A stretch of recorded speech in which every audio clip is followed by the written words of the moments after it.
Ryan beats Tank or no? No. No. Shakur beat Tank, Ryan, Pitbull. Does he beat all those guys? I think every fight there's adversity for everybody.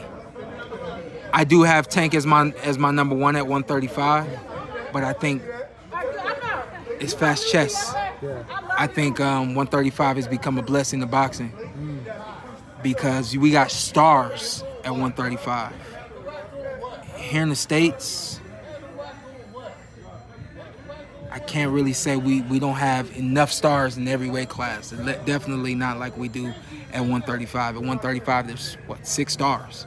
Not just champs or guys on the verge of being champion. I mean, we got 6 stars, and so we see all those fights, and all those fights are great and competitive. And it's really not a cop out me saying that those fights are great and competitive and not picking winners and so on and so forth.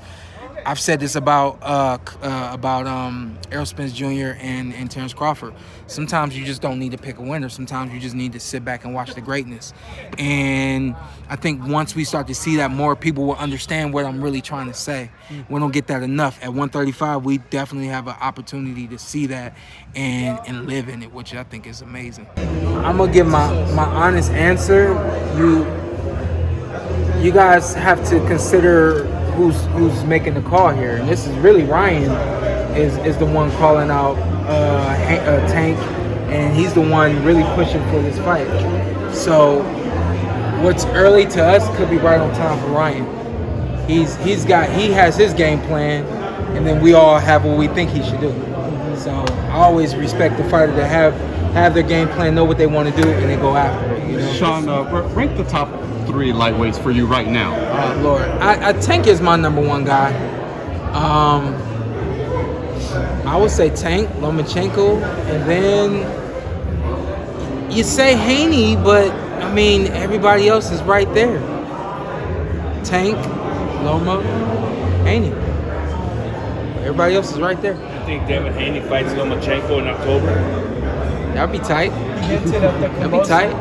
Every fight's great, and given there's no injuries in these fights, even win or lose, like the loser should be fighting somebody else. The loser's not supposed to go down the ladder. That should be gone, man. That's a part of boxing that shouldn't exist. You know what I mean? I remember when I was coming up, and there would be guys that were hoping I would lose so that I wouldn't eventually be in line to fight them.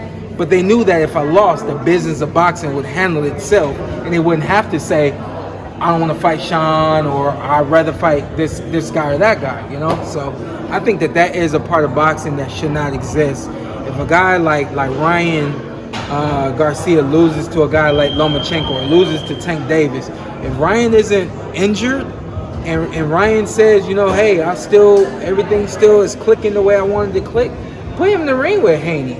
Because even though he lost to Tank, he could be Haney. You know what I mean? Like, every fight's great, and we be robbing ourselves if we say that this fight isn't worth something because we see one of the guys lose. You know. Thank you so much for watching this video, and make sure to subscribe for more videos of your favorite fighters over here on Fight Hub TV, and give us a follow online as well at Fight Hub TV on Twitter and on Instagram. We appreciate it, guys.